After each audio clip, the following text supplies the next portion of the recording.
All right. This video is meant for our Algebra 2 students to learn more about our depth of knowledge and what we're looking for. I think when you look at what we're trying to ask you to do, you need to think about things like this. And what I mean is all these problems and things we're asking you to do on paper. So we have like distributing here. So my thought process for PEMDAS, or my depth of knowledge of PEMDAS, shows me that in this problem, okay, I'm multiplying the 2 to both of these, all right? Or I'm timesing by 4 and I'm timesing by 4. So this is just a Google slide where I'm showing you my thought process. 2 and 2 results in a 4, 2 and 1 results in a 2. Right? And so then you could mark a Google slide up as your visual. Your communication could be the explanation on the video as well. So I might come down here, I might say combined like terms. And so when we talk about making a poster and not even communicating with us, you could get points for writing combined like terms for this in red, because that's explaining your process and explaining how much of PEMDAS you understand. So it's not just showing your work. Showing your work doesn't quite cut it. You have to be able to think a little bit. -2 and -4. So when I do -2 minus 4 more, -2 outside, it gets 4 degrees colder. So I'm at -6. And so that's how I get that -6 here. All right. So you're going a step further to think about how you handle negatives. All right. And we're talking just pulling this. This is just a Google slide I attached in here. Took out of the template and attached. So this could be a visual. This could be more of a poster where you're getting points for the different colors and, without having to talk to us. And I know that you made this on your own. This is probably like your 3 out of 5 if you did this with a couple problems. If I move on, this is actually, if you look, the Algebra 2 Review, Unit 1, Quiz 1. So what you could do is, these were obviously problems in the past that we've used on the quizzes, right? And so I would tell you that you could maybe look at any of these problems. So if I were to go down here, number 9, okay? So I look at number 9, and I give you area equals pi r squared. Find and solve a problem using a given formula. So this is a given formula. Maybe on there, I needed to understand how to solve for the radius, right? When given area equal to 50 centimeters.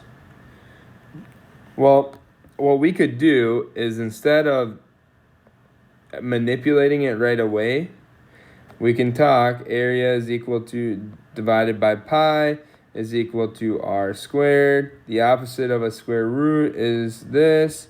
And so we could, in our calculator, do 50 divided by pi and take the square root for an answer.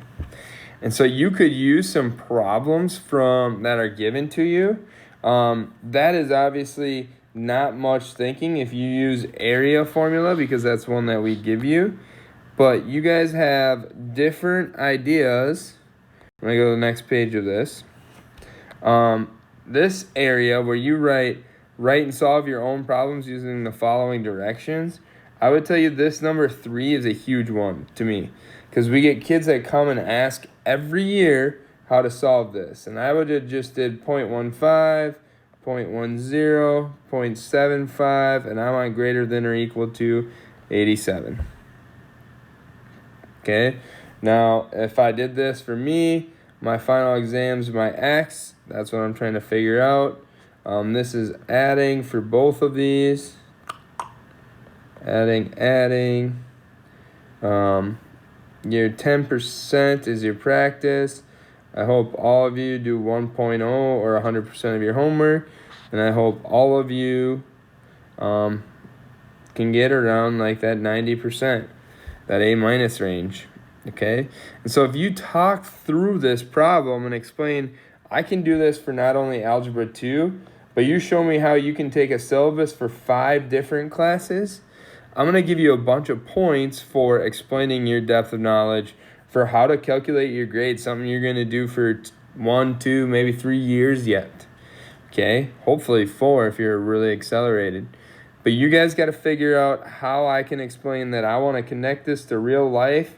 Here's how you do it right here. And your communication that you can do this on your own is huge.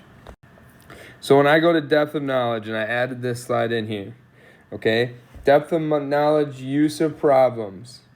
I would tell you right now when we're brainstorming, I would tell you we have notability. You could put some problems in there. You could solve them. You could make a video. You could just show them to us.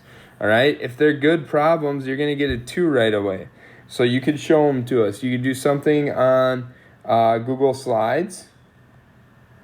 Okay?